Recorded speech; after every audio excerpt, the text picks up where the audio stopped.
अस्सलामुअलैकुम नहमदुहु नुसल्ली अला रसूलिहिल करीम। मेरे अजीज़ ऑडियंस, टीचर्स, स्टूडेंट्स, पेरेंट्स और मैनेजमेंट, आज हम टीचिंग एक प्रोफेशन के बारे में डिस्कशन करेंगे। पिछले एपिसोड में मैंने आपको हमारे एक टीचर का तारुफ कराया था, बरसों पहले की वो टीचर।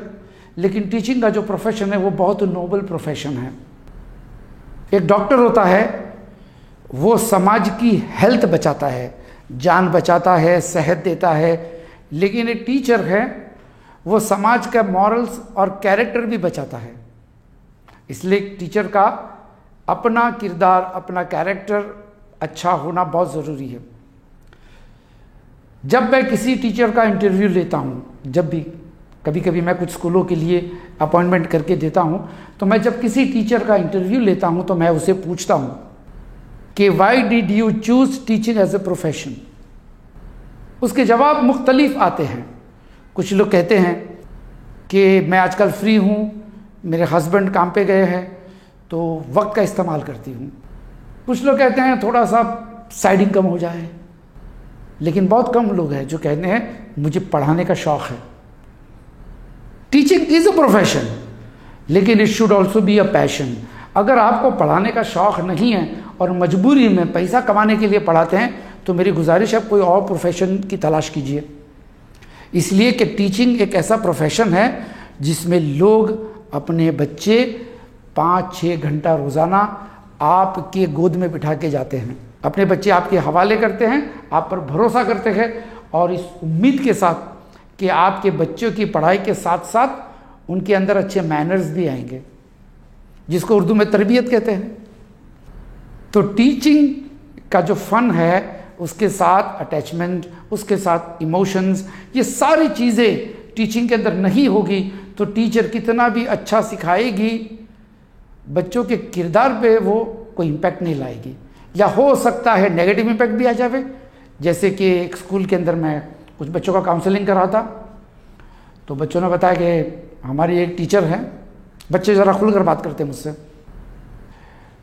हालांकि मैं बच्चों को बिगाड़ता नहीं हूँ, लेकिन मैं उनको मौका देता हूँ अपने दिल की बात कहने के लिए। तो स्कूल के कुछ बच्चे थे जो मुझे कह रहे हैं कि निसार सर, जानते हैं हमारी क्लास में टीचर है, उनके फेसबुक वॉल पे हम गए तो बहुत सारे बॉयफ्रेंड्स हैं उनके। अब ये बच्चे 12 साल के, 11 साल के, 13 साल के अपने टीचर्स के बारे में ये एटीट्यूड रखते हैं कि टीचर्स के बहुत सारे बॉयफ्रेंड्स हैं। हो सकता है टीचर ने बेचारी ने फेसबुक पे अपनी फ़ोटोज़ डाली हो क्लासमेट्स के साथ, या कुछ भी हो सकता है। लेकिन image of a teacher is very important. क्यों? कि टीचिंग इज़ पैरेलल पेरेंटिंग। तो teaching is a parallel parenting, क्योंकि माँ बाप आजकल काम में बिजी रहते हैं। आजकल तो माँ भी काम पे जाती है और काम वालियों के हवाले होते हैं बच्चे। काम वालियाँ पढ़ी लिखी तो होती नहीं है, वो भी बेचारी मजबूर होती है, इसलिए काम पे आती है। कोई बेवा है, कोई तलाकशुदा है, किसी का शौहर भाग गया, किसी के छोटे छोटे बच्चे हैं, तो बेचारे आते हैं काम करने। लेकिन टीचिंग का प्रोफेशन जो है वो एक पेरेंटिंग है एक्चुअली, क्योंकि 6 घंटे रोज़ाना बच्चे तुम्हारे पास रहते हैं। माँ बाप के पास भी 5-6 घंटे नहीं होते, आज 1-1.5 घंटा होते ज़्यादा से ज़्यादा। और कुछ लोग कहते हैं क्वालिटी टाइम करके 1.5 घंटे में खुश हो जाते हैं कि हमने हमारे बच्चों को क्वालिटी टाइम दिया। जब मैं पूछता हूँ क्वालिटी टाइम से क्या डेफिनेशन है, क्या मुराद है, तो कोई एक्सप्लेन नहीं कर पाता है। तो मालूम ये हुआ कि टीचिंग इज़ पैरेलल पेरेंटिंग। लोग, स्टूडेंट्स अपने टीचर्स को माँ बाप की तरह देखते हैं। अगर आप अपने बैकग्राउंड में जाएंगे, अगर आप अपने स्कूल लाइफ को थोड़ा सा रिकॉल करेंगे तो आपको भी एहसास होगा कि यकीनन हम अपने टीचर्स को, उस्तादों को पेरेंट की तरह देखते थे। यानी हम उम्मीद रखते थे कि ज़्यादा सख्त न हो, मुस्कुराते हो, चीयरफुल हो और थोड़ा सा हंसी मजाक भी कर लेवे। शफक़त, अफेक्शनेट टीचर्स का हम तकाजा रखते थे। यानी हमारी उम्मीद रहती थी कि टीचर्स अफेक्शनेट हो, यानी डांटे भी हमारी गलती पर तो हमें जलील ना करे। ये बहुत इंपॉर्टेंट फैक्टर नोट करने जैसा है कि कुछ टीचरें मारती तो नहीं है, क्योंकि स्कूल में पाबंदी होती है कुछ स्कूलों में, तो फिर अपने अल्फाज से बच्चों को मारते हैं। अल्फाज की चोट हाथ के चोट से या लकड़ी के चोट से ज़्यादा तेज़ लगती है, और अल्फाज के चोट जो दिलों में घाव बनाते हैं, उस घाव को रुझाना बहुत लंबा अरसा गुजरता है। इसीलिए टीचर्स को चाहिए कि खास करके अपने किरदार के ऊपर, अपने टेम्पर के ऊपर, अपने मूड के ऊपर बहुत पाबंदी रखे। एक सेशन में मैं बच्चों के साथ बात कर रहा था तो मैंने पूछा कि जब टीचर गुस्सा होती है तो आप क्या सोचते हो? बच्चों को पूछा मैंने, टीचर गुस्सा होती है जब डांटती हैं, तो कुछ बच्चों ने कहा कि कुछ टीचर तो बहुत गुस्सा होती है और कुछ भी कहती है क्लास के अंदर। तो मैंने कहा उस वक्त आप क्या सोचते हो? तो एक बच्ची कहती है कि सर मैं तो ये सोचती हूँ कि हो सकता है शायद घर में अपने हस्बैंड के साथ झगड़ा करके आई होगी, या कुछ मदर इन लॉ के साथ झगड़ा करके आई होगी, या कुछ और बात होगी। यानी आप समझ सकते हो ना बच्चों का साइकी कैसा होता है। देखिए बच्चे जब आपसे तालीम हासिल करते तो सिर्फ किताबी नॉलेज हासिल नहीं करते। आप मैथ सिखाते हैं मिसाल के तौर पे, तो बच्चा आपसे सिर्फ मैथ्स नहीं सीखता, बच्चा आपसे बातचीत का अंदाज भी सीखता है। आप किस तरह से बात करते हो वो भी सीखता है। मुझे बिल्कुल याद है कि मेरे स्कूल के अंदर, हमारी एक बोर्डिंग स्कूल थी, मैं 2 साल बोर्डिंग स्कूल में था और पारसी प्रिंसिपल थे। अब उस प्रिंसिपल की बात करने की अदा रहती थी, एक अंदाज रहता था प्रिंसिपल की बात करने का, जिस अंदाज को मैं खुद अपने पर्सनल लाइफ में कभी कभी इस्तेमाल करता हूँ। हालांकि कितने साल पुरानी बात है, जब मैं 9th ग्रेड में था, लेकिन दिलों पे कुछ लोगों की बातचीत की अदा छा जाती है और हम चाहते हैं कि हम उसको अडॉप्ट करें। इसीलिए बातचीत का अंदाज बहुत इंपॉर्टेंट है। हमारा एक स्पेशल सेशन होगा उस पर, communication skills as a training for teachers. बहरहाल अब हम यहाँ से आगे बढ़ते हैं टीचर की जिम्मेदारी को देखते हुए। जब मैं मैनेजमेंट से बात करता हूँ, जब भी मैं मैनेजमेंट की ट्रेनिंग लेता हूँ, कभी कभी मैं कुछ स्कूलों की मैनेजमेंट की भी ट्रेनिंग लेता हूँ, तो मैं उनसे साफ साफ कह देता हूँ कि भैया पहले आप मुझे ये बताइए कि आप टीचर को चुनते कैसे हैं। अगर आपका चुनना सही है तो आपका 70% काम हो चुका। आपको स्कूल पर सुपरविजन करने की ज़रूरत नहीं है। स्कूल इमारत से नहीं बनती, आलीशान क्लासरूम से नहीं बनती है। स्कूल आइडेंटिफाई होती है टीचर से। कोई नहीं पूछता कि क्लासरूम कैसा था, सब पूछते टीचर्स कैसी थी।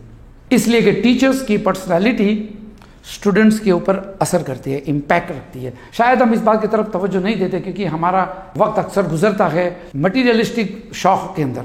हम शॉपिंगों में लगे रहते हैं, हम व्हाट्सएप पे लगे रहते हैं, टीवी सीरियल में लगे रहते हैं, तो हमारा जहन इधर उधर दौड़ते रहता है, रियल रिस्पॉन्सिबिलिटीज़ की तरफ जाता नहीं है। जब मैं मैनेजमेंट से बात करता हूँ तो मैं उनसे पूछता हूँ, how do you choose your teachers?